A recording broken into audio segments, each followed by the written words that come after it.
días a todos y a todas. Les damos la bienvenida al lanzamiento del libro La estrategia comercial de Estados Unidos y la Unión Europea con América Latina, impactos para el Mercosur, cuyo autor es el doctor Ignacio Bartesay. Integran la mesa el doctor Sergio Abreu, ex canciller de la República, el doctor Didier Operti, ex canciller de la República, el doctor Gerardo Caetano, director académico del CEFIR, el doctor John Miles, decano de la Facultad de Ciencias Empresariales de la Universidad Católica del Uruguay, y el doctor Ignacio Bartesay, director del Departamento de Negocios Internacionales e Integración de la Facultad de Ciencias Empresariales. Para iniciar este acto, escucharemos las palabras de bienvenida del doctor John Miles, decano de la Facultad de Ciencias Empresariales de la Universidad Católica del Uruguay. Buenos días a todos. En nombre de la Universidad Católica y en particular de la Facultad de Ciencias Empresariales, les doy la bienvenida y les agradezco estar con nosotros compartiendo esta buena noticia de la presentación de este libro. No voy a opinar del libro, agradezco a la gente que está en la mesa.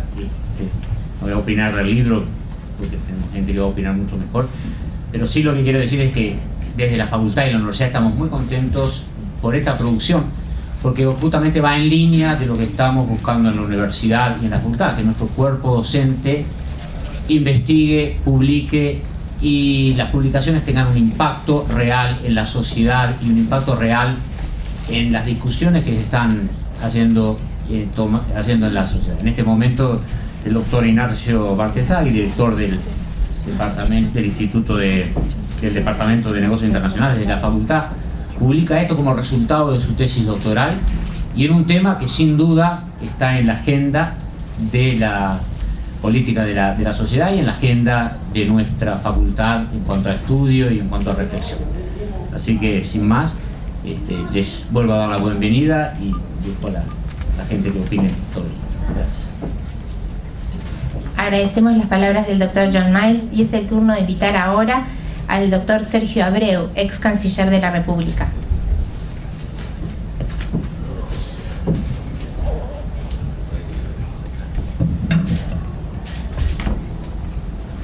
Bueno, buenos días. Estoy un poquito afectado por la voz, pero no por el espíritu. En primer lugar quiero felicitar a Ignacio. El trabajo, la investigación académica, el esfuerzo intelectual es el más noble tributo que le podemos dar a la vida. El movimiento es el elemento que dignifica y dinamiza. Pero sobre todo cuando se trata de aspectos tan importantes como el que ha abordado, que Ignacio ha abordado con profesionalidad, pero sobre todo con un enorme esfuerzo de poder encontrar en cada uno de los temas que va desgranando un imaginario hilo conductor para que el lector, más allá del esfuerzo de acumular conocimiento, tenga la capacidad de consolidar y madurar el pensamiento. Porque no se trata de una academia, ejercicio académico sencillo, pero sí se trata de transmitir determinadas ideas, reflexiones y aspectos que hacen a las decisiones que tiene que tomar cualquier persona que tiene un puesto o un lugar, ya sea en el área académica, en el profesional o en el área política. Así que ya de por sí la estrategia comercial de Estados Unidos y la Unión Europea, impactos para el Mercosur, es un esfuerzo muy grande, muy bien resumido, más allá de que el libro ha llegado en el camión de los rezagados, pero sí tenía el resumen de los libros bien armado, de manera que pude acceder a este tema y hacer un poco algunos comentarios de carácter puntual. En realidad, cuando hablamos de estrategia comercial, estamos hablando de estrategia política. Los aspectos comerciales son una de las herramientas de las estrategias de los países. Y la proyección estratégica de un país se nutre de aspectos, obviamente, filosóficos, institucionales, comerciales, sociales y sobre todo de todo lo que significa para el que analiza y vive todos estos procesos un esfuerzo por entender una visión holística de lo que es una situación como la que describe Ignacio en su libro.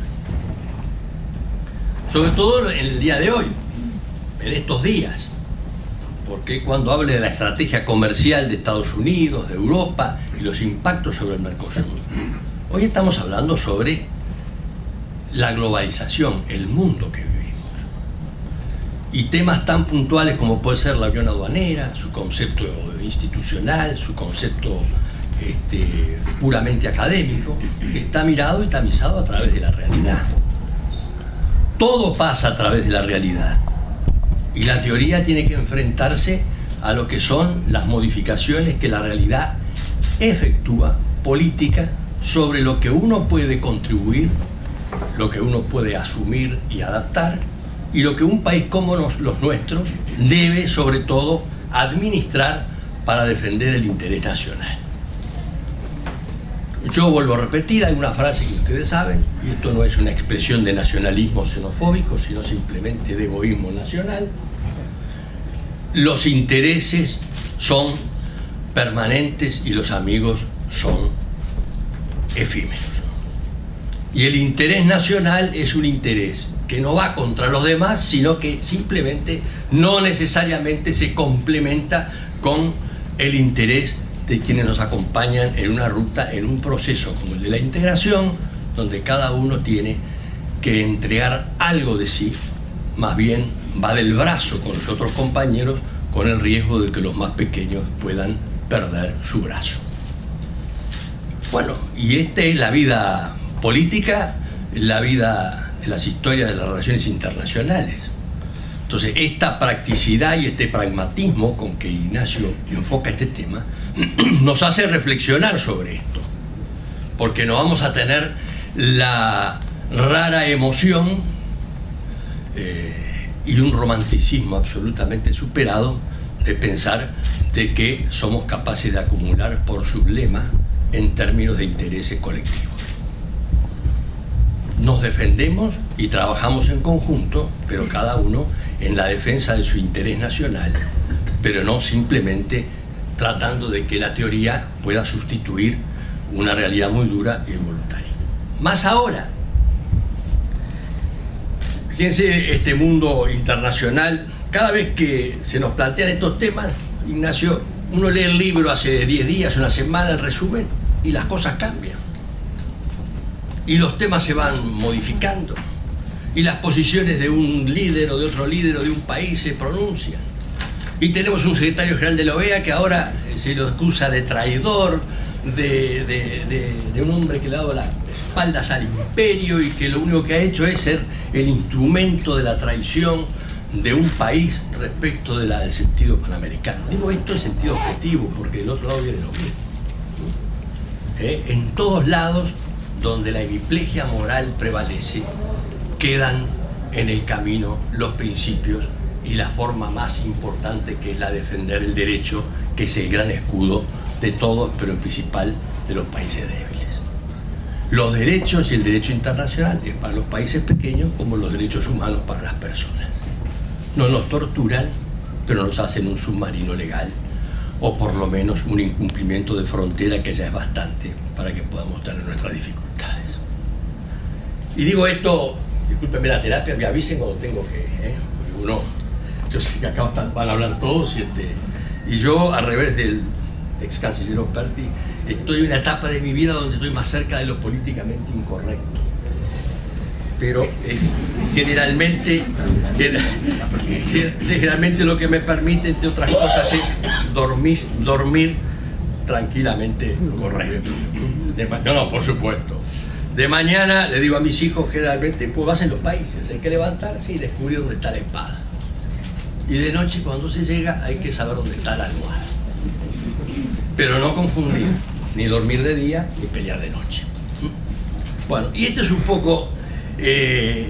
¿cuáles son los aspectos más importantes de esta realidad internacional hoy? ¿Cuál es la crisis más importante que tenemos? Que lo define muy bien Ignacio, el multilateralismo.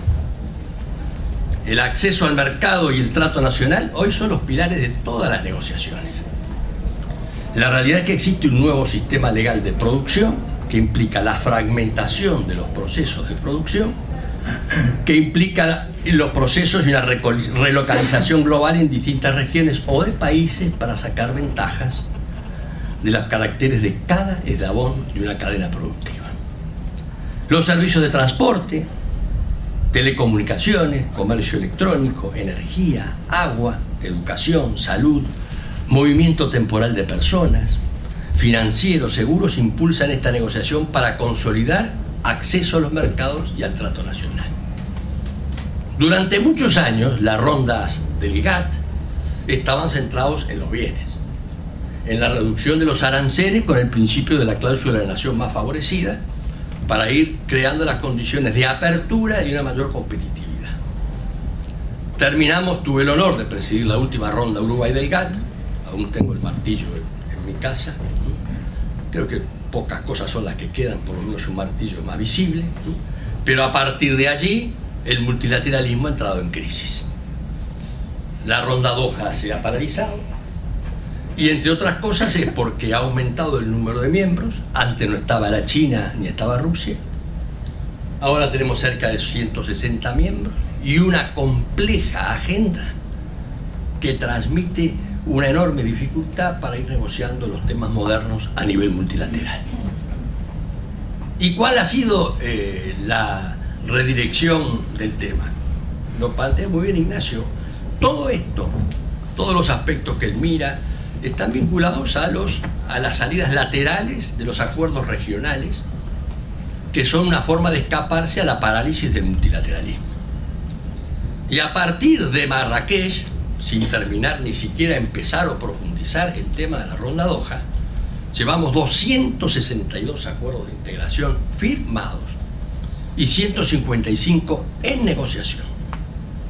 ¿Qué quiere decir esto? Que todos estos acuerdos que van por el costado de lo multilateral terminan siendo amparados en la cláusula 24 de la OMC para no extender por la cláusula de la nación más favorecido al resto de los miembros de la OMC los favores y las concesiones que se realizan entre los países. Pero eso, ¿por qué? Porque la complejidad de los temas hoy ya están superadas hasta por la propia realidad, porque ya no se preocupan tanto por bajar los aranceles. Nosotros vemos el Mercosur y vemos a Brasil. ¿Ustedes saben quién es el principal socio del Brasil comercial, del Uruguay y de Chile? Tenemos algunas dificultades a veces porque cuando pasa un camión con un alto al Brasil le dice no, el conductor tiene pie plano. Infelizmente hay dificultades en la aduana, como sabemos muy bien, de distinta naturaleza, como sabemos muy bien, pero para los camioneros. Pero el principal socio es el Brasil. ¿Y saben por qué es el Brasil? Porque le perfora todos los aranceles y protecciones que pueda tener China. Los principales aranceles que tenga el Brasil los perfora la China. Si usted tiene un par de zapatos, usted le vende a la industria brasileña un par de zapatos chinos a $0.25 de costo. Y el Brasil le dice, le voy a poner 300% de arancel, póngalo tranquilo que no hay problema. Igual compite y desplaza, y el Brasil hoy es el primer exportador de bienes del mundo y el tercer exportador de servicios del mundo. La China, perdón, discúlpenme, pero estoy cambiando de imperio. Y la China, con esa visión y esa filosofía, va avanzando de forma muy clara. Fíjense lo que está sucediendo cuando vemos en la Unión Europea o en las negociaciones o en el propio Mercosur. ¿Cuál es la prioridad que tiene China en las negociaciones? ¿Es la apertura comercial? Sí, ya la tiene. Sí, ya es el primer socio de Chile, el primer socio del Uruguay, el primer socio del Brasil. No necesita que nosotros le bajemos los aranceles. Dice, voy a trabajar en servicios.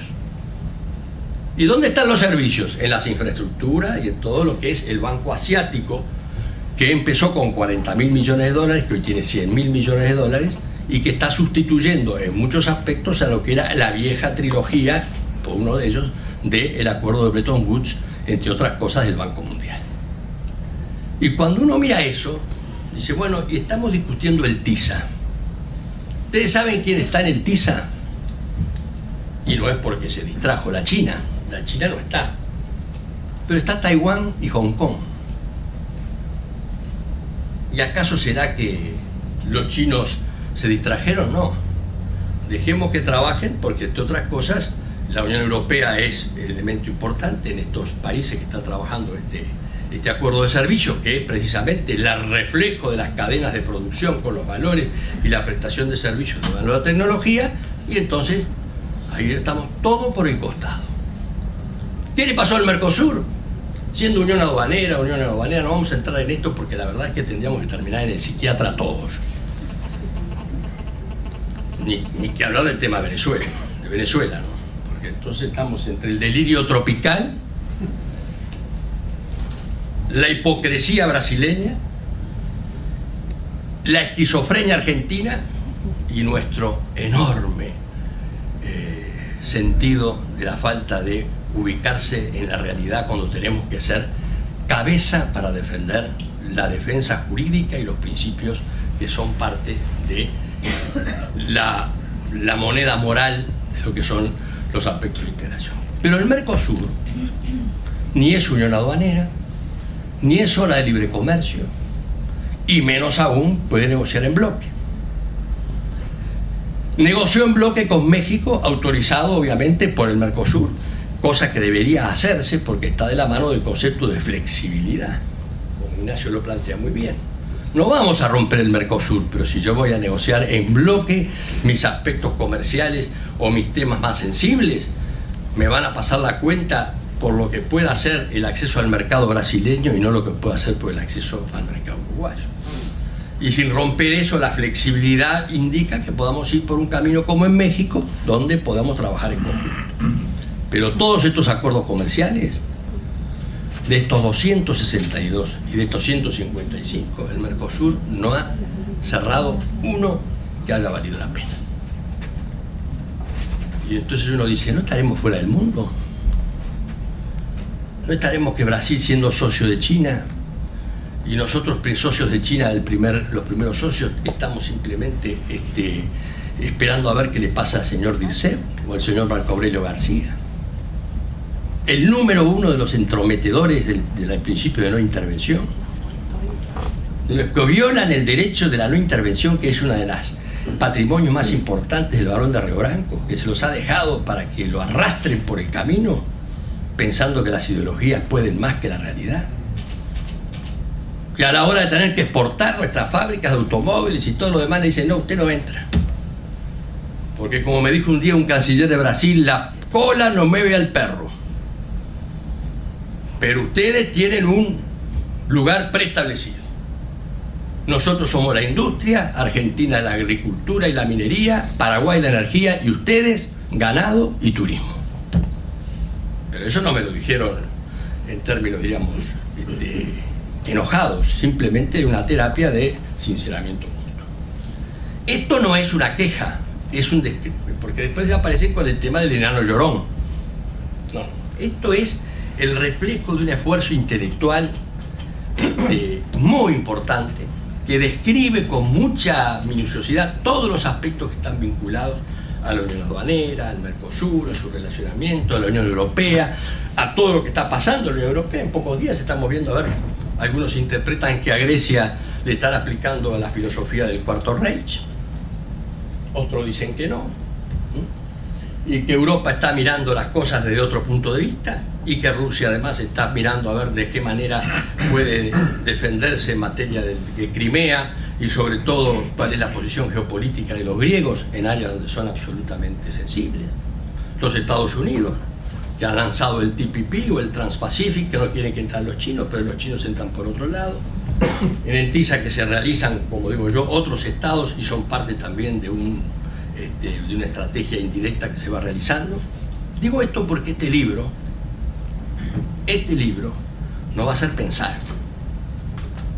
Y cuando ustedes miran el Spaghetti Bowl, que dice Ignacio, en realidad el Spaghetti Bowl es todo este cruce de acuerdos y desacuerdos, son parte también de una forma de encarar una realidad con seriedad, profesionalidad y sobre todo sin romanticismos obsoletos y mucho menos sin aspectos que no tengan un fundamento adecuado. Entonces, hay otro tema que es muy importante, que es la coordinación interna y el liderazgo político para todas estas negociaciones.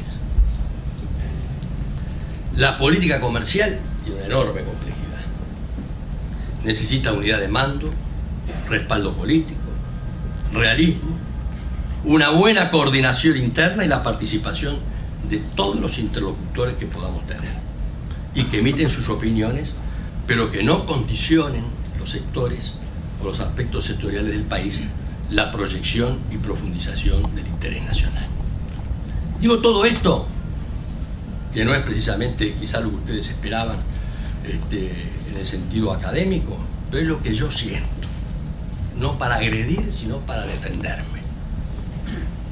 No para que ustedes sean socios de algo más agresivo, sino para que ustedes sean partícipes de una realidad que nosotros todos los días maquillamos con 4 o 5 palabras, según se trate de si el amigo dijo algo y si el enemigo dijo otro. Y cuando lo tenemos que medir, lo miramos como amigo y como enemigo y no lo miramos como un país respetuoso del derecho, de los principios y de su estrategia para hacer lo que el Uruguay tiene que hacer. O bisagra o Gibraltar. Y vamos camino a Gibraltar. Muchas gracias.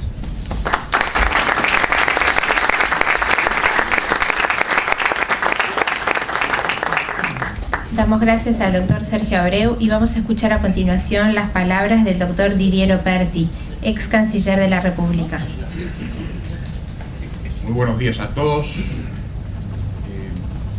Mis primeras palabras son para agradecer la presencia de todos ustedes. Esta sala colmada muestra la capacidad de convocatoria que ha tenido el libro, su autor, su tutor y esa muy bien ganada posición del doctorado de la Universidad de La Plata. Felicitaciones a Ignacio.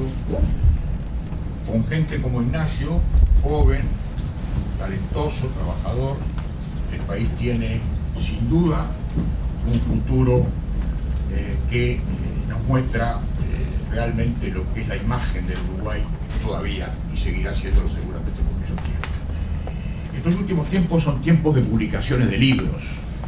Hay muchos libros en el Uruguay, se presentan muchos libros y es importante eso, es muy importante. Libros que abordan distintos temas. Este aborda la estrategia comercial de la Unión Europea y Estados Unidos. No aborda la estrategia comercial del Uruguay, aborda la de la Unión Europea y Estados Unidos. Entonces, comencemos por desbrozar un poco el terreno. Este libro es una mirada desde el Belvedere uruguayo y podríamos ampliarlo al Belvedere mercosureño, de cuál es la posición que los Estados Unidos y la Unión Europea han venido observando desde 1990 hasta 2013, que es el periodo que Ignacio se ha fijado como plazo temporal, digamos, de su investigación. Esa es la primera precisión. La segunda precisión es que este libro obedece a un método. No es una construcción que nace al impulso de brutal ferocidad de escribir sobre el tema. Obedece a un método. Tiene una propuesta, plantea unas hipótesis, luego trata de demostrarlas con base estadística, con base conceptual, con base de estudio de campo, le pregunta a muchos de los protagonistas, sale con ellos y los cita honradamente, cosa que es muy importante, la honradez de la cita, y lo hace con probidad y a la vez con sentido común, porque toma de esas expresiones aquello que puede hacer a la sustancia del libro. La tercera precisión. El libro apunta a distintos tipos de lectores. Este libro puede ser un buen libro, sin duda, para servir como material de estudio para estudiantes, para profesores, para negociadores, para funcionarios, para el mundo de la transmisión pública, vale decir aquellos que tienen necesidad de poner en la corriente de la opinión los temas centrales que una comunidad como la nuestra tiene, vale decir que el libro tiene, para emplear una terminología corriente, distintos mercados. Eso no va de la mano diría, de asociar el éxito comercial a la obra emprendida. Eso va de la mano simplemente a la repercusión lectora que este libro debe de tener. El cuarto elemento que yo quiero señalar. Ignacio no ha ocultado sus ideas, con algunas de las cuales discrepo. Precisamente creo que una de las virtudes del libro es no provocar, diría yo, una especie de coincidencia epidérmica que permita coincidir sin mayor análisis, buscando simplemente el apunte de aquello con lo que se está de acuerdo, sin subrayar el desacuerdo. Desacuerdos que son probablemente espacios para nuevas reflexiones, más que desacuerdos concluidos. Y voy a referirme en particular a uno, la resolución 32. Tema que algunos de los que están aquí presentes, veo caras a las que reconozco y asocio cara igual integración, han trabajado mucho en el pasado y en el presente. Esa famosa resolución 3200, producto de aquel relanzamiento, entre comillas, del Mercosur del año 2000, por la que Uruguay se comprometió, y todos se comprometieron obviamente, a no negociar separadamente. Ha sido cuestionada de distintos ángulos. Hay algunos que se han anclado en el tema de su formalidad, vale decir, requería ley, dicen algunos, porque era un acto de cesión de soberanía, el autolimitarse a negociar acuerdos comerciales con terceros países podía ser visto como una renuncia de soberanía, y en ese sentido requeriría autorización legislativa, o sea, un tratado. Quienes dicen no fue incorporada. Bueno, no fue incorporada por la puerta grande del Mercosur. Entró, diría, por los vericuetos que todavía este sistema no demasiado orgánico tiene, en tanto que 3 de los países, de los cuatro originales, comunicaron a la Secretaría que estaban obedeciendo u observando el cumplimiento de la resolución 32. Uruguay no lo hizo. La resolución 32 tampoco tiene una cláusula que diga a esta resolución se incorporará o no se incorporará. No dice además que tenga una naturaleza procesal que haga innecesario su incorporación. Y Uruguay formalmente nunca la incorporó. Pero este es un debate del año 2000. ¿Podríamos ahora, 15 años después, como país que quiere construir una estrategia de negociación con sus socios basada en ciertos acuerdos ético-políticos fundamentales, enrostrar o invocar que no está incorporada, que requería ley 15 años después? Personalmente, y yo también aventuro posiciones, aunque quizá cada uno con su estilo y cada uno con su manera, pero también duermo tranquilo. Es decir, ¿podría Uruguay plantearse en términos severos, en términos claros, en términos persuasivos, que no está obligado por la 32? No, yo estimo que no. Yo doy una respuesta categórica no. Pero acá tengo una discrepancia con Ignacio.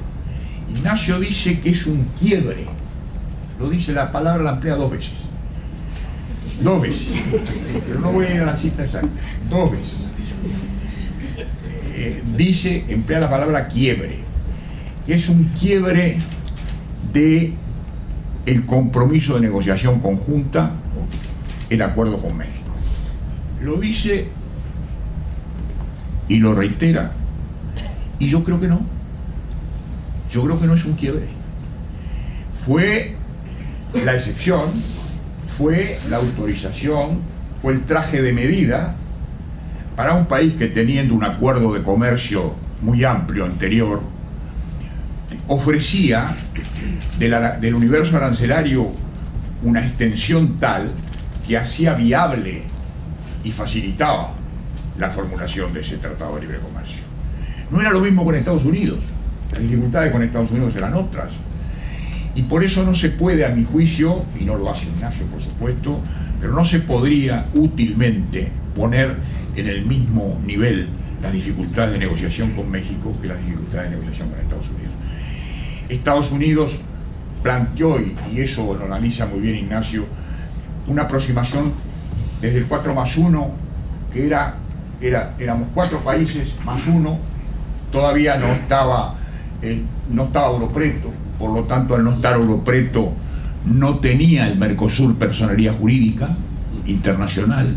Entonces, como Uruguay no tenía personería jurídica internacional, era natural que los 4 fueran allí como países individuales. Por eso es el 4+1 del Rose Garden Agreement. Es decir, hay un proceso en que Estados Unidos nos mira y nos toma como región. Hay un momento de esas relaciones en que el USTR nos ve, el Departamento de Comercio de Estados Unidos, como una región, pero también nos dice claramente, sin Brasil nada. Sin Brasil nada.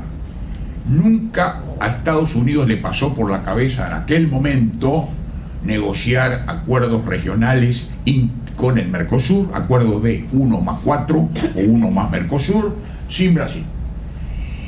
Que ese fue el gran obstáculo para las negociaciones bilaterales. Hasta que en determinado momento Estados Unidos cambia su visión, cambia su estrategia. También lo dice eso muy bien Ignacio. Y comienza a ver que aquella idea de Bush, del presidente Bush, y aquella cumbre de Miami ya no tenía el vigor con que había nacido, la región era otra, había vientos en el sur que ya marcaban una tendencia, yo diría, de alineamiento entre los países más en función de un modelo económico, yo diría, proteccionista en su esencia, pero más que nada alineado en lo ideológico, que hacía que Estados Unidos se encontrara con un conjunto con el cual era más difícil negociar. Entonces arranca la negociación de a uno. Si no los puedo casar juntos, casémoslos de a uno. Yo recuerdo una conversación en Miami con el responsable del USTR de la época, y fue muy claro, y esto fue antes de Mar del Plata, esto fue mucho antes de Mar del Plata.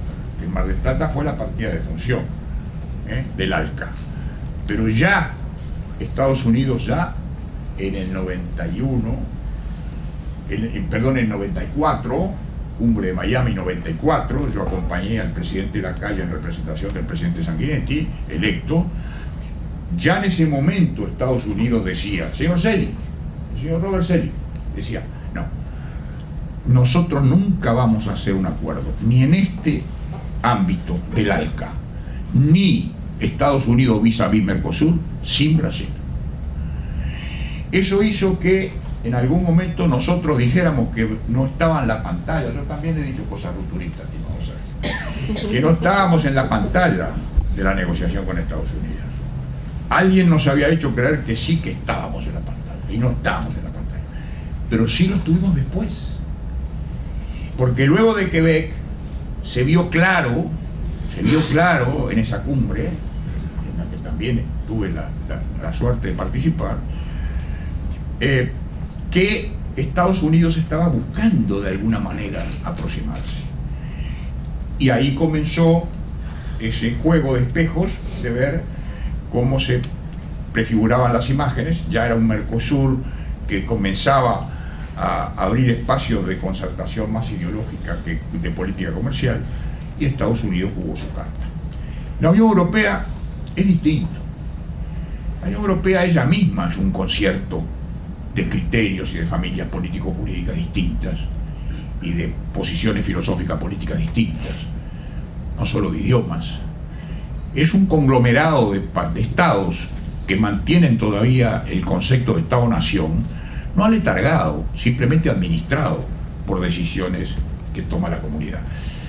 Y esta visión de sí misma, de la Unión Europea, como región organizada, es la que le hace ver con natural aprecio a otras regiones organizadas. Y ahí es donde aparece la falla del Mercosur. El Mercosur no ha rendido examen, o no ha aprobado exámenes, de su condición de organización. Carece, por ejemplo, y yo lo vengo diciendo esto públicamente, Sergio lo ha escuchado alguna vez, que el Mercosur carece de un sistema de control de legalidad. Por ejemplo, cuando pasó lo de Paraguay, que todos recuerdan y yo no voy a mentir porque está en la memoria de cada uno de ustedes, no había ningún órgano del Mercosur, no existe, que esté dotado de la competencia para establecer si ese acto fue irregular o no, si fue ilícito o no. Cuando se cerraron los puentes y hubo un laudo que dijo que las carreteras de acceso a los puentes estaban ilícitamente cerradas, que era un acto ilegítimo, dijo el tribunal, y lo dijo con el voto incluso argentino, el laudo no fue cumplido y no hubo ninguna retaliation suficiente como para devolverle al Mercosur la confianza pública que habían tenido en su comienzo, mirando el Mercosur para el costado en aquel momento, como también miró para el costado en ocasión del tema de las pasteras, y miró para el costado creyendo que no era un tema de inversiones en uno de los países pequeños de la región, a los cuales aparentemente el Mercosur le alcanza a contener el FOSEN. Y el FOSEN es apenas un mecanismo, no es la integración. El FOSEN es una ayuda organizada que nace en la década del 2000 para darle a los países menos desarrollados una ayuda que está financiada básicamente por los dos mayores. No está mal, por supuesto, eso nos está permitiendo hacer ciertas obras públicas de relieve para nosotros, no está mal, no es bueno calificar como malo lo que está bueno, pero lo que estoy diciendo apunta un poquito más lejos, va hacia una búsqueda de la ruptura de las asimetrías, no solo por las ayudas, sino por la apertura de posibilidades de desarrollo de los países menores. Y las inversiones es sin duda el mecanismo central para la captación de mejores recursos y para el desarrollo propio de cada uno de los países. Entonces, este libro que yo he leído con todo cuidado, y con poco tiempo, porque me llegó a mi casa el viernes por la tarde, pero yo tenía la suerte, yo tuve la fortuna de tener un adelanto que Ignacio me había hecho llegar y que yo ya había utilizado por otra parte en ocasiones anteriores, porque con gran generosidad, un trabajo que él venía haciendo, que todavía no estaba publicado, con gran generosidad, el concepto que suele no abundar, él ya me había adelantado varios de los capítulos de su libro y yo me había beneficiado de ello. Podríamos seguir hablando mucho más del libro, de su contenido, de las hipótesis que plantea, de las verificaciones, porque además se ocupa de decir, dije tal cosa y quedó demostrado por tal cosa que en los libros suele no aparecer. En los libros suele aparecer una indicación más o menos general sobre algo y luego alumbra con alguna conclusión, pero en este libro no. En este libro es un libro, él no es abogado, él me lo decía hace poco, no es abogado, lo cual no está mal, pero lo que quiero decir, no está mal ni bien, no está mal ni bien, pero lo que quiero decir, que no está mal, que quienes no lo son, le den un respiro al tema institucional desde una mirada menos formal.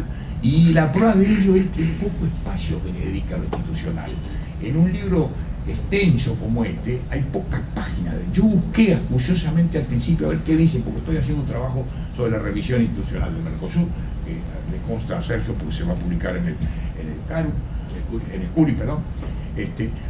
Es decir, no le dedica Ignacio a lo institucional muchas páginas, porque él está deseoso de ver cómo funciona la estrategia comercial, cómo ha cambiado y cómo los países de la región tienen que, frente a esos cambios de estrategia, también acomodar su entendimiento. Yo concluyo diciendo lo siguiente. Ya lo dijo Sergio antes, yo todavía tengo algún minuto, ¿no? O más o menos, como el abogado, uno o dos. medidos no por reloj suizo. Yo tengo la sensación de que este libro es una apertura hacia un tema que de alguna manera está, yo diría, casi, para emplear una expresión común, cantado, que es la estrategia comercial del Mercosur o de la región, porque le han nacido algunos hijos putativos a la región, como la UNASUR, el CELAC. Entonces, como dice Ricardo Lago, es curioso, dice, cuando el Mercosur no puede saltar una barrera, le ponen una más alta, ¿no? Entonces resulta que es una carrera que nunca termina. Pero en definitiva me parece que aquí está cantado, y nadie mejor que Ignacio para hacerlo, para comenzar ese trabajo, que también será, por supuesto, minucioso y complejo, de cuál debería ser la estrategia del Mercosur. Porque si bien no hay una política económica común, Jorge Fernández lo ha dicho, Durán lo ha dicho, muchos de los que están aquí lo han dicho, lo han escrito, no hay una política común. El artículo 1 no se ha cumplido. Tú haces mucha fuerza en el artículo 1 del Tratado de Asunción, e incluso lo usas como fundamento para impugnar la 32. Lo usas como fundamento, como usas como fundamento para impugnar la 32, que Venezuela no estaba, Venezuela tampoco está incluida en la negociación, por lo cual quiere decir que hay una exclusión. Lo usa como argumento para decir que el Mercosur no negocia juntos.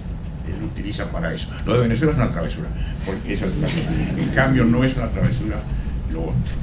Pero en definitiva, el libro, como dije al comienzo, tiene muchos destinatarios. Vale la pena.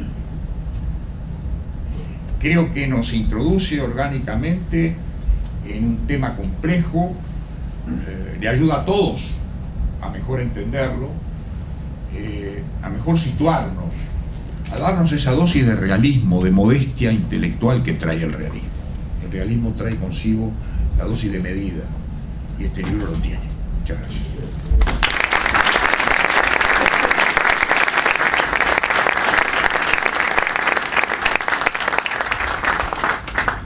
Agradecemos las palabras del doctor Didier Operti e invitamos a hacer uso de la palabra al doctor Gerardo Caetano, director académico del CEFIR, Centro de Formación para la Integración Regional. Buenos días. Bueno, lo primero que yo quisiera destacar de este libro es lo que puede contribuir a la política, la investigación científica. Porque este libro es fruto de una investigación científica. Tiene teoría, tiene metodología entendida como debe entenderse en términos de articulación de una teoría en acción, tiene un relevamiento sistemático de bibliografía, inscribe su indagatoria dentro de un estado de la cuestión actualizado. No es la expresión de un ensayo en la perspectiva de brindar una opinión, sino que es la confrontación de hipótesis. La ciencia no trabaja desde un discurso de la verdad. La ciencia trabaja desde la reflexión en torno a hipótesis, que son explicaciones probables.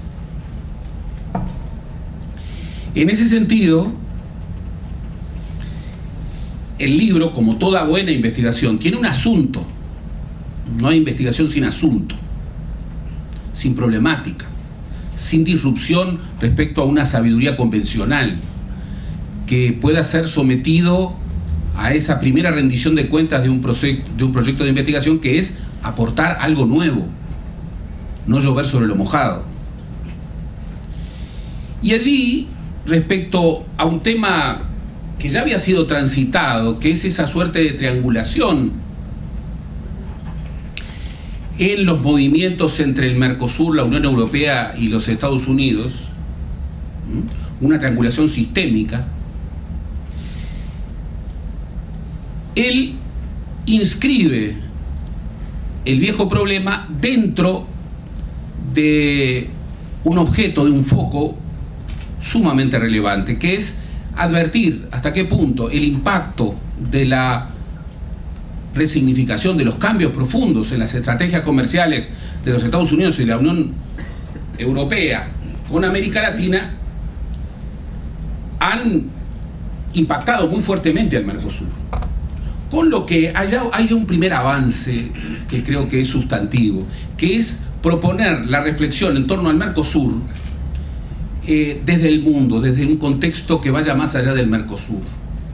Se puede ser provinciano y se suele ser provinciano en las reflexiones desde el Mercosur, porque se cree que el Mercosur no tiene restricciones, que actúa simplemente en función de la decisión de sus gobiernos, que actúa en función de sus proyectos, y en realidad actúa en función de posibilidades en un contexto de fuertes restricciones.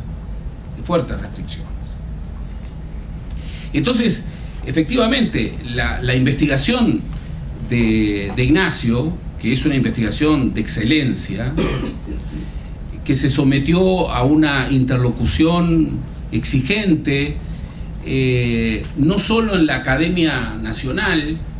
Hoy la Academia es el mundo o no es. La Academia es la interlocución en redes internacionales, no solamente en redes regionales, en redes internacionales. Y bueno, Ignacio lo ha hecho de manera inmejorable. Y yo que he podido acompañarlo honrosamente, y como siempre pasa con los tutores, que terminan aprendiendo. La tutoría es una transferencia de aprendizaje. Uno empieza aportando y termina aprendiendo. No hay ningún experto. Si hay un proceso de acompañamiento de una investigación, el que termina la investigación es el que más sabe sobre ese punto, y termina enseñándole al tutor, cosa que ha ocurrido y que ocurre para orgullo mío. Entonces, Ignacio, que por otra parte, bueno, despliega una actividad académica muy intensa, muy profunda, no solo en la Universidad Católica, a la que honra con su presencia y a la que dinamiza, también en la coordinación de un observatorio de primer nivel en la LADI, y también impulsando iniciativas extraordinariamente relevantes a propósito de redes internacionales de investigación, en relaciones internacionales, en estudios internacionales. También, y eso lo ayuda mucho, tiene en sus alforjas la experiencia práctica de haber podido, por ejemplo, ser un consultor y un asesor de una cámara empresarial, lo cual es un insumo, es un respaldo muy importante, lo cual configura una trayectoria que, pese a su relativa juventud, en el Uruguay neta juventud, pero en términos internacionales, que es de lo que estamos hablando, bueno, una juventud relativa, le da un perfil de consistencia muy grande, que transfiere a su tesis y transfiere al libro. El libro es un aporte consistente y es un aporte de investigación. No es simplemente la expresión de visiones ideológicas o visiones de opinión. No. Allí, en el error o en el acierto, se plantean hipótesis y se buscan confrontar esas hipótesis con buenas preguntas y con múltiples documentos. Bienvenido entonces, porque si hay un país, pero también si hay un momento en que el Uruguay no puede permitirse definir su política exterior en función de visiones ideológicas o en función de visiones de opinión o en función de análisis que supuestamente son partícipes de una sabiduría convencional incontrovertible, y a poco que uno lo somete a una confrontación rigurosa se desploman, es este. Hoy el Uruguay y el Mercosur, del que forma parte del Uruguay, no pueden permitirse políticas exteriores inconsistentes. Tienen que ser sometidos a filtros conceptuales realmente rigurosos. Y para ello, el aporte que se haga desde el ámbito científico es muy importante, es decisivo.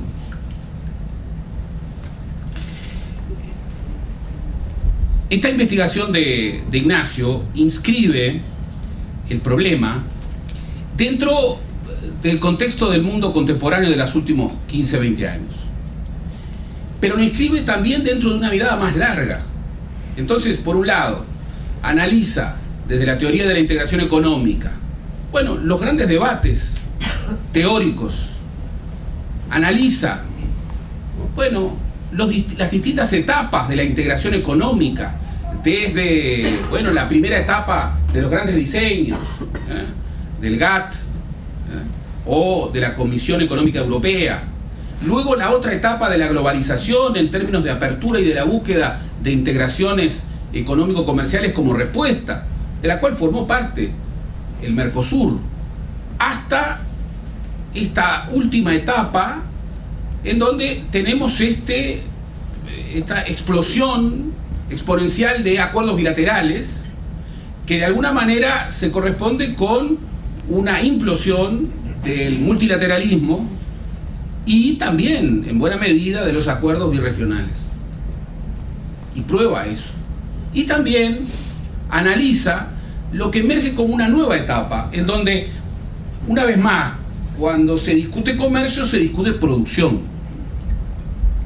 Y para establecer estrategias comerciales y su balance, bueno, se analizan las grandes cadenas de valor globales y también la posibilidad de crear, desde los procesos de integración, cadenas de valor regionales. En ese contexto, examina los cambios en las estrategias comerciales de Estados Unidos y de la Unión Europea, pero no se inhibe de analizar al gran actor del rebalance de poder mundial que ha sido protagónico y que sigue siendo protagónico en los últimos 20, 30 años, que es China. Y China aparece, como no podía ser de otro modo, el gran ganador de este rebalance de poder mundial. Y también aparece el ejercicio comparativo de, bueno, un gran perdedor de un proceso integracionista que agoniza, tal vez en su mejor diagnóstico, que es la Comunidad Andina de Naciones. Proceso que tuvo justamente la emulación más rígida en algún sentido del proyecto institucional europeo y que finalmente ha terminado en un desfibramiento muy notorio. Y en ese contexto, bueno, se plantea dos hipótesis fuertes. La primera es la de registrar hasta qué punto el Mercosur ha sido impactado por los cambios en las estrategias comerciales de Estados Unidos y de la Unión Europea. Y para mí prueba eso, que no es nada obvio y muchísimo menos trivial, de manera categórica y fundada. Y además lo prueba en su profundidad de implicaciones. Pero luego abre allí una gran discusión, que es la discusión, que es hasta qué punto ese impacto no está reorientando, reformulando el paradigma integracionista dentro del Mercosur hacia lógicas de flexibilización comercial que habiliten más temprano o más tarde, bueno, la sustitución del acuerdo para negociar en bloque, que no ha funcionado. La agenda externa común del Mercosur, en sus 25 años que va a cumplir en marzo, es realmente paupérrima, por decir algo elegante. Y un proceso de integración sin agenda comercial común, sin agenda externa común en el mundo de la globalización, es un proceso de integración extraordinariamente débil, extraordinariamente débil. La segunda hipótesis que deja abierta es hasta qué punto este nuevo contexto, con el Mercosur lidiando en este nuevo mundo de los Spaghetti Bowl y de la rediscusión de nuevos marcos de negociación de comercio de bienes, pero también de inversiones y también de servicios, pero un nuevo marco de negociación que, por cierto, no es muy favorable para países como los nuestros. Por cierto, que impone enormes restricciones a nuestras estrategias de desarrollo, porque no solamente establece desde la lógica de los poderosos elementos a su favor respecto a estos temas, muchas veces desconocidos, sino que establece un disciplinamiento también a su favor de temas cruciales en el mapa de poder global hoy, como es la propiedad intelectual, la liberalización de la propiedad intelectual, la liberalización de las compras gubernamentales, las normas medioambientales. Entonces, en este trabajo no se cae en esa tentación que una y otra vez recibimos, que es lo que es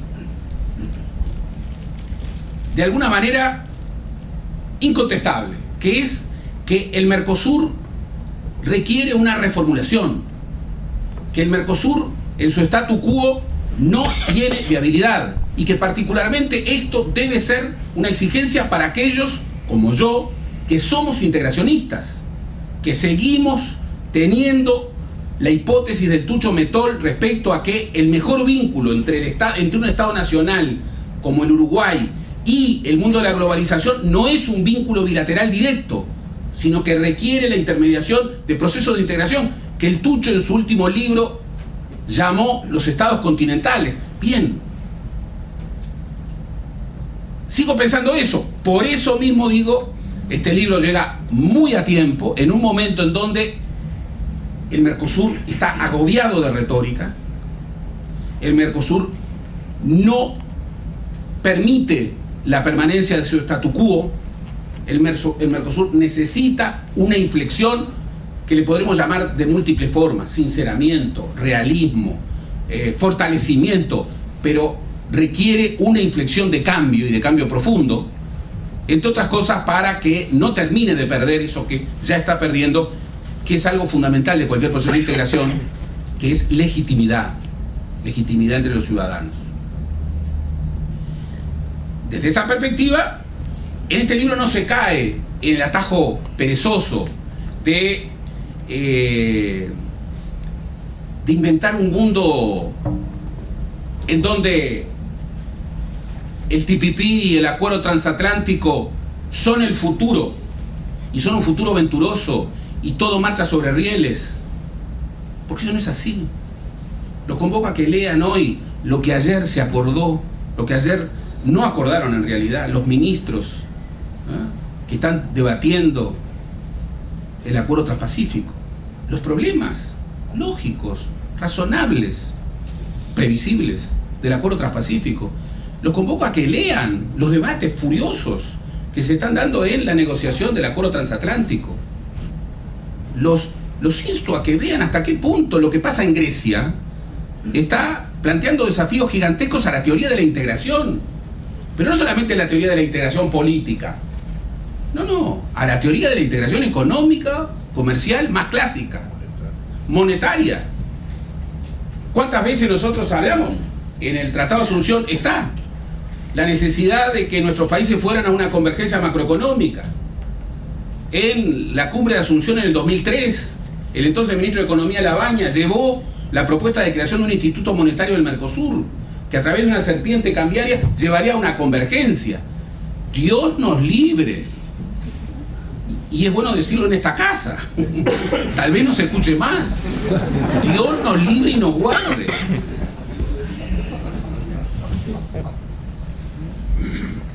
¿Cuántas veces reclamamos a Brasil? Y realmente me impresiona verlo tan pro-brasileño a Sergio. Como siempre. Cuanto más te quiero, más te pego. Exacto. ¿Cuántas veces le pedimos a Brasil que asumiera los costos del liderazgo? Como los asumía Alemania. Bueno, por favor, no es el liderazgo. No es el liderazgo. ¿Cuántas veces de manera implícita estaba, aun cuando se lo negaba, aun cuando lo negábamos, el modelo de la supranacionalidad europea allí presente, y metiéndose por huecos para encontrar una alternativa a este intergubernamentalismo radical que fue la clave y sigue siendo la clave de la institucionalidad del Mercosur. Entonces, este libro es un libro riguroso. ¿Por qué? Porque no quiere alegar, no quiere convencer, sino que quiere problematizar, quiere aportar desde la hipótesis, aportar desde la ciencia, aportar desde ese vínculo virtuoso entre ciencia y política. Y llega muy a tiempo, porque, como decía, Uruguay, sin lugar a dudas, Uruguay siempre fue el Uruguay internacional, como decía Herrera. El Uruguay siempre fue la primacía del derecho internacional, como decía Magariño Cervantes en el siglo XIX o Baltasar Brum en el siglo XX. Uruguay siempre fue regionalismo abierto, como dijo Carlos Quijano, y estoy hablando de los tres referentes. Entre otras cosas porque un regionalismo que sea una zona ampliada de sustitución de importaciones a un país como Uruguay, para el que la integración es ampliación de mercado, obviamente que no le sirve, pero tampoco sirve una estrategia de mercado internista o de un mercado regional internista para países, continentes como es Brasil, en el contexto de la globalización. No sirve, sirve otra cosa. Un bloque para pelear el mundo. Y el Mercosur no está haciendo eso. Y los que queremos un proceso de integración realmente eficaz, queremos que lo sea, sin romanticismos, sin ningún romanticismo, sin ideologismos. Los procesos de integración no pueden consolidarse desde la afinidad ideológica de los gobiernos, nunca lo han hecho, nunca lo harán. No hay proceso de integración que pueda avanzar desde esa premisa, entre otras cosas porque los procesos de integración, si son entre democracias, hoy estará el gobierno A y mañana estará el gobierno Z, porque las democracias es la rotación de los partidos en el gobierno, más temprano o más tarde, y es la construcción institucional, no coyuntural, y es la afirmación de institucionalidad, sobre todo desde un país como Uruguay. La primera regla de política exterior de Uruguay, pero yo diría también del Mercosur en una lógica de mundo, es el derecho siempre primero. Porque la política o la guerra siempre van a ser a favor de los poderosos. Y nosotros no somos los poderosos, ni Uruguay ni el Mercosur. Un proceso de integración, y en este libro se lo trata bien, es administración de conflictos. También desde una lógica de estrategia comercial conjunta. Es pensamiento estratégico, ir más allá de la coyuntura. Y es construcción de intereses comunes. Porque no hay integración solamente desde la agregación de los que existen, que son intereses nacionales. No, hay que construir intereses comunes. Todo eso requiere mucha política. Es muy infundada la visión de que el Mercosur en algún momento no fue político. Siempre fue político. No podía no ser político. Quien lea con un mínimo de consistencia el Tratado de Asunción verá un tratado con un peso político muy grande, lo cual no quiere decir que sus objetivos no fueran prioritariamente económico-comerciales, y lo cual no quiere decir que la lógica política no buscaba afirmar una articulación instrumental de gobiernos con afinidad ideológica. Por supuesto que no. Yo termino diciendo, bienvenido a este libro. Didier lo decía muy bien. Un buen libro, el mejor de los libros, no es aquel con el que nos termina de convencer, al que tomamos como, bueno, acá, todo lo que está acá, estoy de acuerdo. No, el mejor de los libros, y este es uno de esos libros en su mejor versión, es la investigación que nos persuade, que nos problematiza, que nos lleva a discutir algunas hipótesis, que nos lleva de alguna manera a replantearnos en profundidad algunos asuntos que no nos deja igual.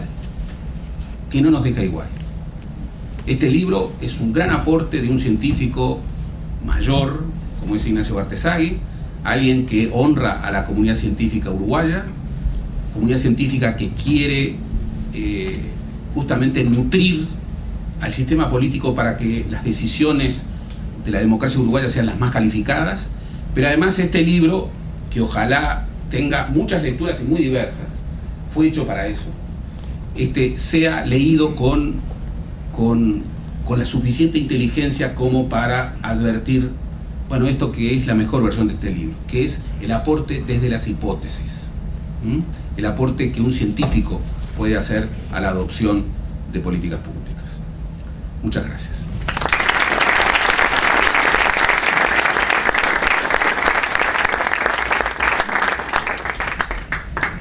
Damos gracias al doctor Gerardo Caetano y vamos ahora a escuchar las palabras del doctor Ignacio Bartesagui, director del Departamento de Negocios Internacionales e Integración de la Facultad de Ciencias Empresariales de la Universidad Católica del Uruguay y autor del libro La Estrategia Comercial de Estados Unidos y la Unión Europea con América Latina, Impactos para el Mercosur. Gracias, Karina. Buenas tardes para todos, muchas gracias por acompañarnos en este lanzamiento. Bueno, voy a ser muy breve y por supuesto no voy a hacer muchos comentarios del libro porque creo que los comentarios que hemos tenido en esta mesa de lujo han sido realmente muy profundos y dan para un debate extremadamente interesante. Entonces me voy a focalizar más en agradecimientos y voy a romper un poco el formalismo reconociendo que estoy muy contento. Estoy contento por los comentarios que han hecho, estoy contento por muchas razones realmente, ¿no? Por tanta gente que está aquí hoy acompañándonos, pero también porque de cierta forma se ha terminado un proceso con este libro, un proceso bastante largo, un proceso que se inició cuando tomé la decisión de hacer mi doctorado en Relaciones Internacionales en Argentina, y esto fue hace más de 5 años. Entonces, en definitiva, este libro es parte del cierre de ese proceso, ¿no? Que en definitiva es un proceso que ha sido posible por el apoyo constante que uno tiene de instituciones y de personas también, y muchas de ellas están hoy aquí acompañándonos y también ahí en la sala, y eso la verdad que para mí es muy importante. Entonces quiero iniciar con agradecimientos y voy a hacer bastante énfasis en esto porque me parece que estos esfuerzos hay que reconocerlos y son compartidos, ¿no? En primer lugar, bueno, los ex cancilleres Didier Operti y Sergio Abreu, que están aquí hoy con nosotros y que además han participado activamente en el libro. Me han dedicado tiempo, hemos charlado, hemos compartido opiniones, en estar de acuerdo o no estar de acuerdo, pero siempre apoyando, y eso es realmente importante. Quiero destacar también y agradecer al canciller de la República, Rodolfo Nino Noboa, que bueno, quería estar presente y le surgió un llamado a Sala por el tema del TISA, tema muy también de actualidad, así que no ha podido estar, pero sí ha participado en conjunto con el ex canciller Luis Almagro y con el doctor Félix Peña, y también la participación de Operti y de Abreu en los comentarios del libro que ustedes pueden acceder en la contratapa y que realmente son muy valiosos y me honran que los hayan podido realizar, así que les agradezco también por eso. Por supuesto, el prólogo del libro, les cuento a los que no han podido acceder a él todavía, que está a cargo de Gerardo, que para mí es más que un prólogo, sinceramente, porque yo sentí en ese prólogo algo más, y en definitiva es algo más, supongo que tiene que ver con todos estos años que hemos atravesado juntos, porque Gerardo ha sido mi director de la tesis doctoral, y en definitiva eso ha hecho que me haya acompañado durante todo este proceso de tantos años. Y es un proceso que tiene subidas y bajadas, y que a veces uno está bien y a veces uno está mal, y a veces precisa sustento, y Gerardo tiene esa característica de que siempre yo estaba bien con lo que estaba haciendo, y siempre me daba el apoyo y me seguía animando para superar alguna barrera, y yo creo que eso es fundamental y te lo agradezco especialmente, Gerardo, porque creo que para mí es importante. También quiero reconocer a los entrevistados del libro, porque este es un libro que, como decía el doctor Operti, he consultado a muchos expertos, entre ellos por supuesto el doctor Operti y el doctor Abreu, pero realmente me parece que han enriquecido muchísimo el objetivo, el resultado final del libro. La visión de los entrevistados me parece que han sido realmente de utilidad. También quiero resaltar, que para mí es muy importante, La importancia de publicar este libro en esta casa, en la Universidad Católica, y agradecer a la Facultad de Ciencias Empresariales y en particular a su decano, doctor John Miles, que de primer momento fomentó la publicación de mi tesis doctoral. Podría no haberlo hecho, y lo hizo y lo fomentó. Yo me sentí apoyado por la universidad en ese sentido, entonces quiero destacarlo. También agradecer a Fernando Díaz de Editorial Magro, que cuando le hice la primera propuesta enseguida le pareció muy interesante y la abrazó con una energía increíble. Y también destacar el Consejo de Editores de la Universidad Católica del Uruguay, que aprobó el libro para que lleve el sello de la universidad. Un tema nada menor y muy importante para mí. También quiero agradecer a las autoridades de la universidad. El rector estuvo antes del inicio, también aquí están los vicerrectores. Agradezco mucho la presencia de ellos, porque en definitiva esta es la casa donde me estoy desarrollando también desde el punto de vista académico.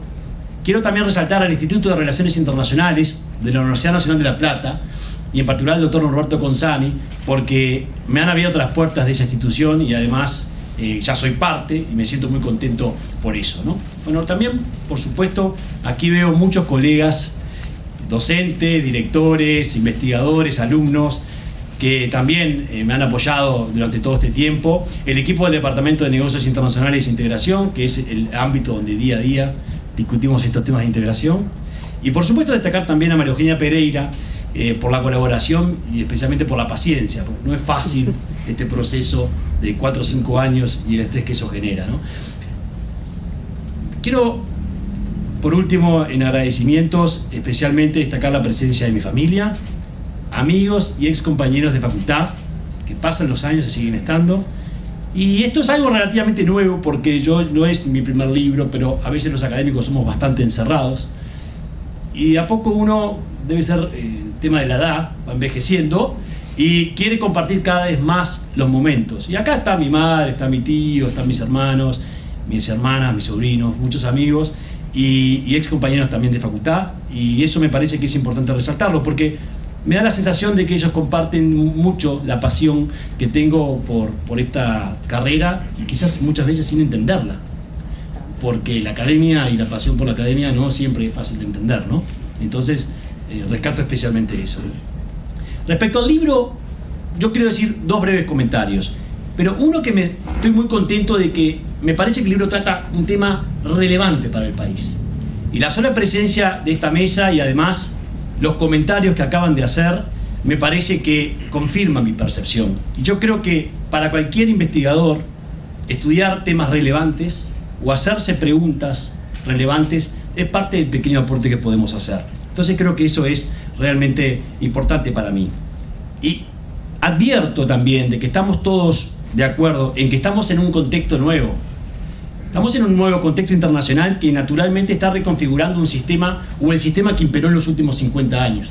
Y a mí me queda la sensación de que todavía no sabemos el resultado.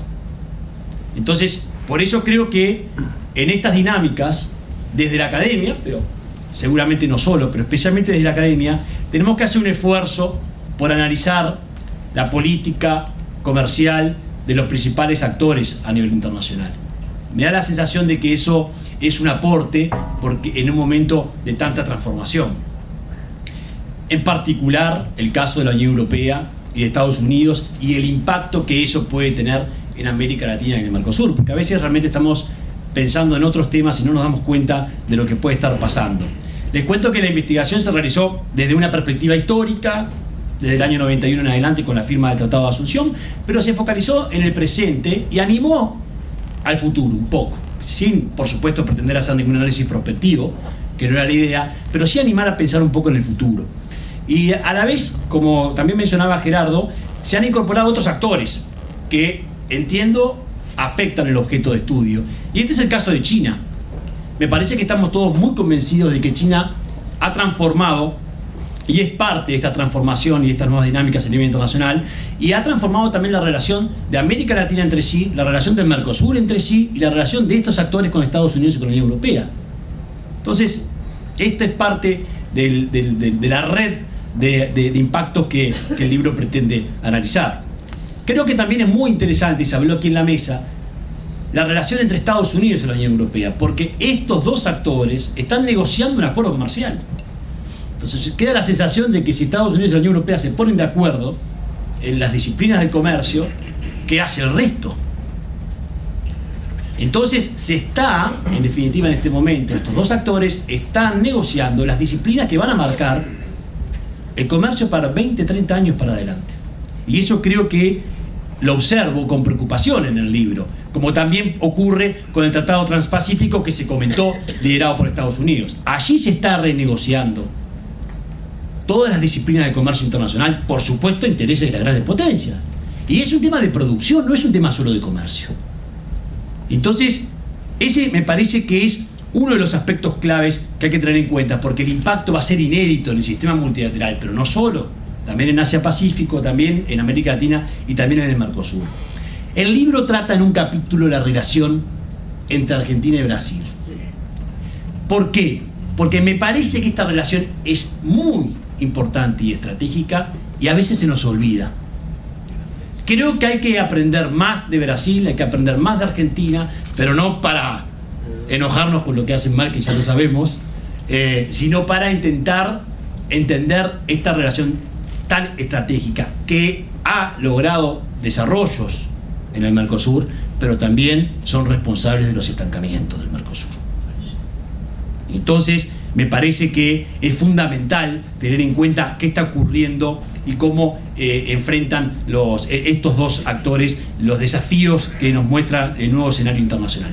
El Mercosur, en definitiva, analizado en este marco que les estoy contando, es el objeto central de estudio, ¿no? Pero que obviamente hace que el Mercosur deba reaccionar imperiosamente a estas dinámicas internacionales y tiene que acelerar su política comercial. Tiene que intentar sellar un acuerdo con la Unión Europea, tiene que intentar mirar hacia Estados Unidos y tiene que intentar mirar hacia algún país de Asia-Pacífico, porque ahí se está registrando el 60% del crecimiento mundial y se va a seguir registrando por 20, 25 años más, por más que China se esté desacelerando. La desaceleración de China no tiene nada que ver con lo que estamos acostumbrados por este lado del mundo, ¿no? Entonces, me parece que el mundo, como decíamos aquí en la mesa, se integra a una velocidad insospechada y esto, lógicamente, impone al Mercosur a tomar decisiones, sin pretender ser un jugador global. No lo vamos a hacer, totalmente, no va a ser el Mercosur un jugador global, mucho menos Uruguay, pero sí tenemos que llevar adelante en el Mercosur cambios en las políticas de inserción, especialmente porque el resto está cambiando, las potencias están cambiando, como intenta demostrarlo el libro, y eso tiene efectos en América Latina y también tiene efectos en el Mercosur. Me parece que para cumplir con ese objetivo el Mercosur tiene que hacer varios deberes, pero en particular tendrá que gestarse alguna voluntad política que yo no veo que esté presente hoy, y tiene que haber liderazgos regionales que están ausentes. Pero me parece que también tiene que haber un sinceramiento, o no sé qué palabra se puede usar, pero en definitiva, ¿qué es el Mercosur y qué no es el Mercosur? ¿Qué es o qué no es el Mercosur? Yo diría que es importante definir si el Mercosur es una unión aduanera o si no lo es, porque si ser una unión aduanera es lo que te impide la libertad y la flexibilidad comercial, bueno, creo que esto hay que tratarlo y hay que ver qué es y qué no es el Mercosur, en términos por lo menos de los modelos de inserción que trata el documento. Me parece que frente a estas dinámicas no avanzar ya no es una opción para el Mercosur. Va a ser necesario introducir entonces al debate nacional estos temas. La relación que existe entre las estrategias de inserción comercial y el desarrollo.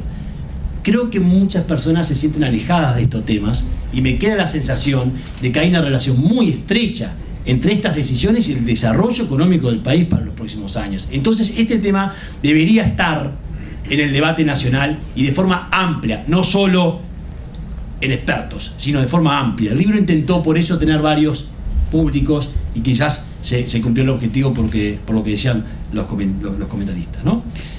La verdad, con el libro presentado hoy, lo que se pretendió es eso, es un humilde aporte a este debate nacional y al debate al menos que entendemos todos aquí en la mesa que tendría que tener el país, y aportar a estudiar los temas de forma seria y sin barreras de antemano.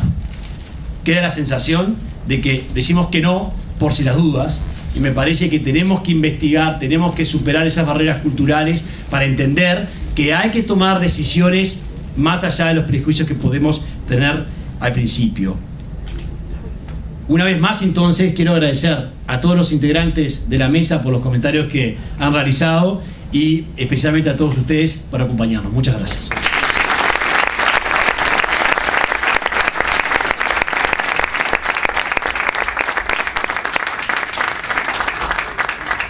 Agradecemos al doctor Ignacio Bartesay y damos gracias a todos por vuestra presencia. Los invitamos a compartir un brindis a la salida de la sala.